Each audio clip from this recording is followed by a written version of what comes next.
So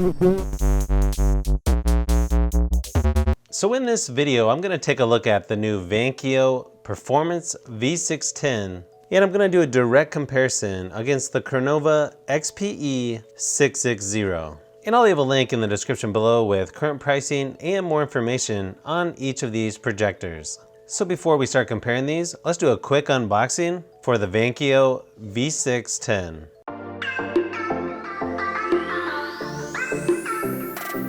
So this one has a LED brightness of 6000 lux, contrast ratio of 5000 to 1, aspect ratio, you've got 3 different options, 4x3, 16x9, or auto. Lamp life is 50,000 hours. You've got a 4D electronic keystone, plus or minus 40 degrees, projection size of 45 inches up to 200 inches, and a projection distance of 4.59 up to 19.68 feet. So as you can see, it does come with a nice little carrying case. And then inside the box, you've got the power adapter. It's nice to see that HDMI cable is included.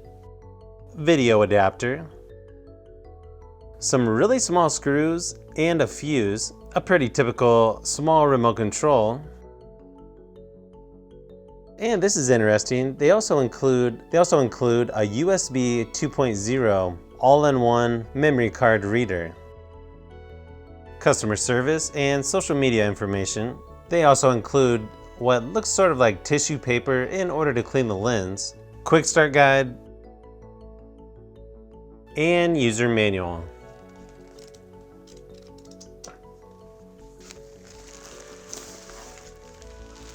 Wow, this is kind of nice. So instead of just the usual plastic materials, on the top they're actually using what feels like a pretty nice fabric material, which actually looks really nice in person. So here on the front, you've got the lens and air inlet.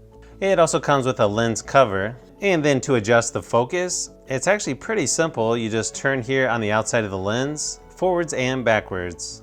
And then the only thing on the top is the power button. Here on the right hand side, you got the air outlet. On the opposite side, you've got the speaker, audio in, audio out, and VGA port. Then on the back, you've got the remote sensor, 2 USB ports, 2 HDMI ports, the power switch, and the power input.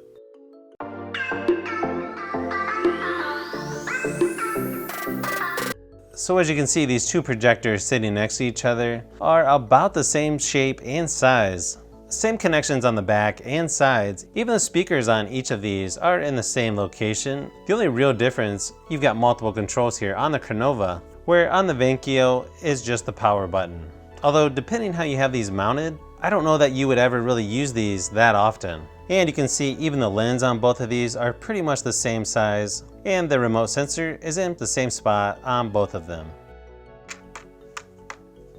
And then same thing on the bottom, they both have a little adjustable foot, and they both come with the same little rubber feet that just pop off where you can mount this to the ceiling. Okay, so that's pretty much the basics of both of these projectors. So now I'm gonna test these out for the next few days, show you some footage, and then we're gonna find out which is the better projector.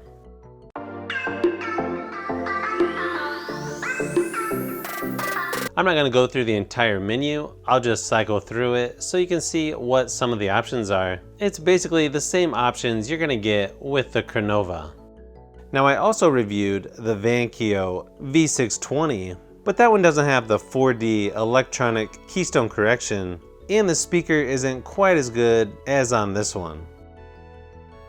So after testing both of these projectors, I think it's pretty clear which one is better. Both of these projectors are actually really close in specs and features. It's really convenient that both shut off and on automatically, so you don't have to keep powering them up every time you want to use them. I consider both of these to have a somewhat low fan noise that isn't noticeable once you start streaming movies or playing games. And both have pretty decent speakers that would be loud enough for a medium-sized room, but obviously you want to use surround sound speakers or a soundbar if possible. But there's a couple things that make one projector a little bit better than the other. One thing that really bothers me is the remote control sensor, or the remote control itself, for the Crenova is completely ridiculous. I mean, I can't even control the projector further than a foot away from the sensors. I don't know, maybe I just got a defective remote, but either way, it's almost to the point of being unusable. Now the Vankyo remote control works perfectly fine from lots of different angles. I didn't even think this would be an issue with projectors, but apparently it is. The other difference that may be just as important as being able to control it from the remote is picture quality.